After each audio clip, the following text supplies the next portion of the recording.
Good evening, everyone. As requested, I have put together a presentation on Japanese business culture and some of the things that might occur if you are traveling there abroad. To begin, greetings in Japan are not as similar as those in Western culture. Instead of a handshake and a hello, you are often greeted with a bow.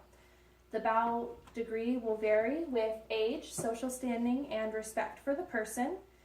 You may have a very deep bow that you will give to your grandmother, or a shallow bow to a friend on the street. The most acceptable and commonly used is the salute bow, which is at 30 degrees. These can be done with your hands at your sides or folded in front of you. Due to Western influence, a handshake may precede a bow, but it is not always a given. Therefore, the safest way after a bow is to allow the person that you are bowing to decide if a handshake will happen or not. If they offer your hand, then you know that a handshake may proceed. Introductions are also different in the fact that Japan operates on a last name, first name basis. First names are only used in close family or close friends. Otherwise, they are commonly referred to as their last name followed by honorifics. Various honorifics do occur. The most common are san or sama. Sama is an extremely honorable honorific. San is the most widely accepted and the safest to use in any given situation. There are various phrases that are common in the workplace, such as Otsukara-sama and Gofuro-sama. Respectively, they mean good morning or good night in the workplace. They can also mean do a good job today or well done today, depending on the time of day or the situation in which you use them. As for clothing, the safest attire to wear are things in dark blues or blacks. Bright and gaudy colors should be avoided due to their connections to the Japanese mafia, also known as the Yakuza. They are commonly associated to wear bright and gaudy suits or flashy colors. Therefore, Japanese businessmen will wear darker colors to contrast against that. Shoes may be taken off in any given situation, depending on if you are at a restaurant, a homestead, or even in a business situation. Therefore, any shoes that are worn should be level, no high heels, and should be comfortable and easy to remove. Tattoos should also remain covered due to their connotations with the Yakuza as well. There are even certain Japanese public bathhouses that will forbid entry if you have tattoos due to their similarities. They cannot ban you for being a mafia member, but they are allowed to ban you for having tattoos. If your meeting takes place in a restaurant or other place of eating, dining and seating will vary. There may be more commonly Western seating with the table and chairs, or you may have traditional Japanese seating, which is a low table with cushions.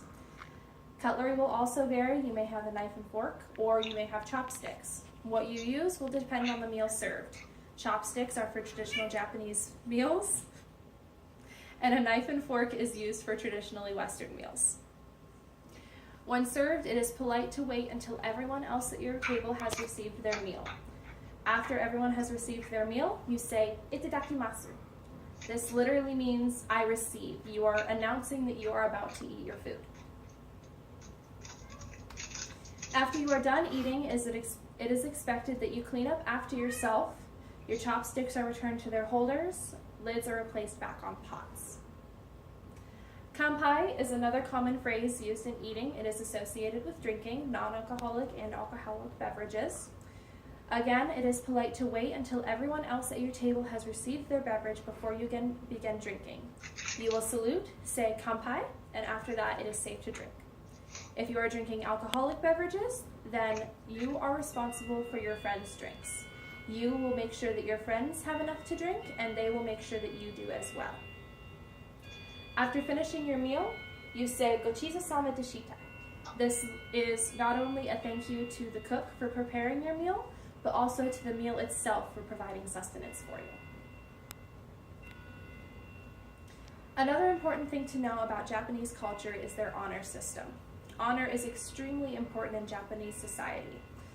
Even up till World War II, in history, soldiers would rather commit ritual suicide, known as seppuku, rather than be captured by enemy forces. Because of this, honor is still deeply ingrained into Japanese society, but it is not as severe as it used to be. Still, it colors family interactions and social interactions alike. When you are representing a group, you carry not only your honor, but the honor of them as well. Therefore, it is your duty as the presenter to make sure that you are presenting the idea as honorably and as dignified as possible. You are carrying their dignity with you, and if you disrespect the idea, you are disrespecting your teammates as well. This is also important to know in business interactions, as if you are in a one-on-one meeting with a CEO, they may go and speak with a counselor or a team of people assigned for making decisions before they can let you know of their decision themselves. In conclusion, Japanese culture is highly respectful and highly based on honor and respect for both yourself and for others. There are various ways to thrive in this culture, but the most important are being on time for functions and meetings. Even a train that is 10 seconds late to the station will have an announcement over the PA system publicly apologizing for this fact. Having proper pronunciations of words and name honorifics. Japanese culture in all is very accepting towards people who show that they are willing to learn. If you show that you are willing to learn how to pronounce these words and learn how to use them properly, they will assist you in this. If you go in and just say it, they are not going to respect you. Wearing professional and well-made attire is also very important. And finally, respecting the culture and the traditions that surround you. Thank you, and I'm ready for your questions. Was it?